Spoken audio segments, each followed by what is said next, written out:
Good morning. Today I'm going to read the next chapter in our Read Aloud of Charlotte's Web, written by E.B. White. And if you remember, in chapter 1, we were introduced to a little girl named Fern, who is 8, I believe, so not much older than you guys.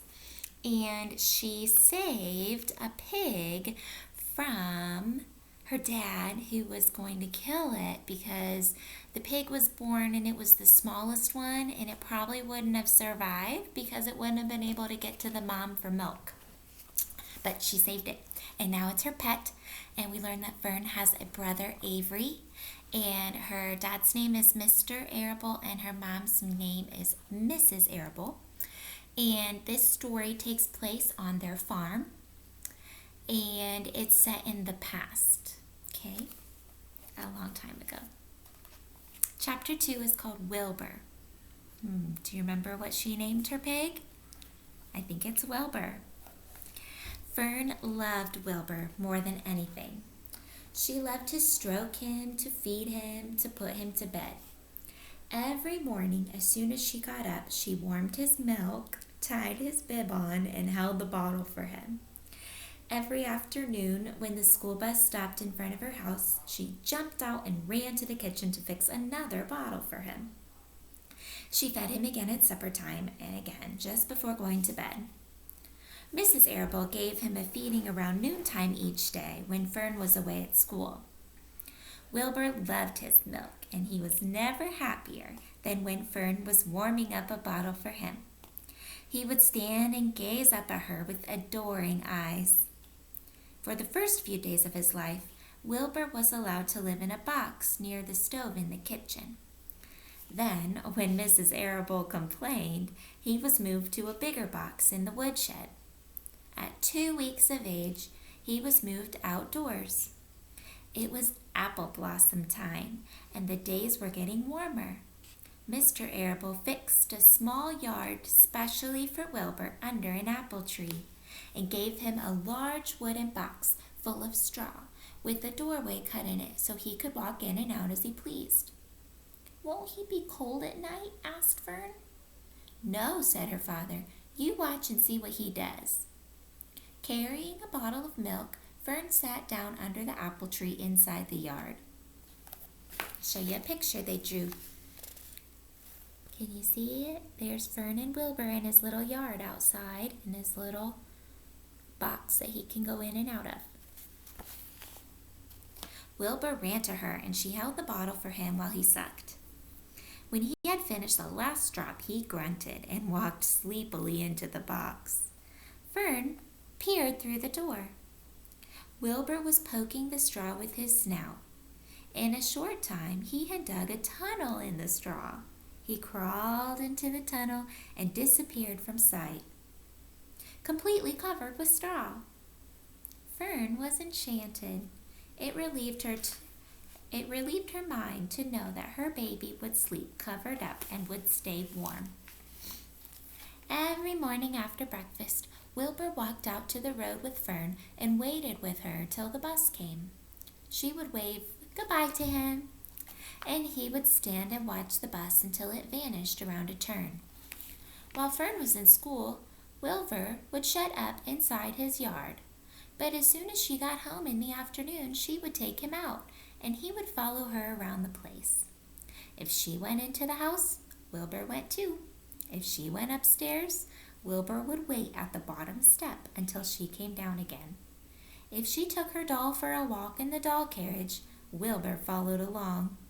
Sometimes on these journeys, Wilbur would get tired, and Fern would pick him up and put him inside the carriage along the doll. You see them both inside the doll carriage? This is so funny. He liked this, and if he was very tired, he would close his eyes and go to sleep under the doll's blanket. He looked cute when his eyes were closed because his lashes were so long. The doll would close her eyes too, and Fern would wheel the carriage very slowly and smoothly so she did not wake her infants. One warm afternoon, Fern and Avery put on bathing suits. and went down to the brook for a swim. Wilbur tagged along at Fern's heels. When she waded into the brook, Wilbur waded in with her. He found the water quite cold, too cold for his liking. So while the children swam and played and splashed water at each other, Wilbur amused himself in the mud along the edge of the brook, where it was warm and moist and delightfully sticky and oozy. Every day was a happy day, and every night was peaceful. Wilbur was what farmers called a spring pig, which simply means that he was born in the springtime. When he was 5 weeks old, Mr. Arable said he was now big enough to sell and would have to be sold. Fern broke down and wept, but her father was firm about it. Wilbur's appetite had increased, and he was beginning to eat scraps of food in addition to milk. Mr. Arable was not willing to provide for him any longer. He had already sold Wilbur's 10 brothers and sisters. "He's got to go, Fern," he said. "You've had your fun raising a baby pig, but Wilbur is not a baby any longer, and he has to be sold." "Call up the Zuckermans," suggested Mrs. Arable to Fern. "Your Uncle Homer sometimes raises a pig.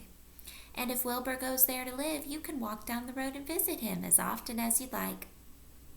"How much money should I ask for him?" Fern wanted to know. "Well," said her father, "he's a runt. Tell your Uncle Homer you've got a pig you'll sell for $6 and see what he says." It was soon arranged. Fern phoned and got her Aunt Edith, and her Aunt Edith hollered for Uncle Homer, and Uncle Homer came in from the barn and talked to Fern. When he heard that the price was only $6, he said he would buy the pig. Next day, Wilbur was taken from his home under the apple tree and went to live in a manure pile in the cellar of Zuckerman's barn. All right, that's the end of the chapter. So now Wilbur has been sold to Fern's aunt and uncle, the Zuckermans, and now he lives in what they said, a big manure pile in the cellar of the barn.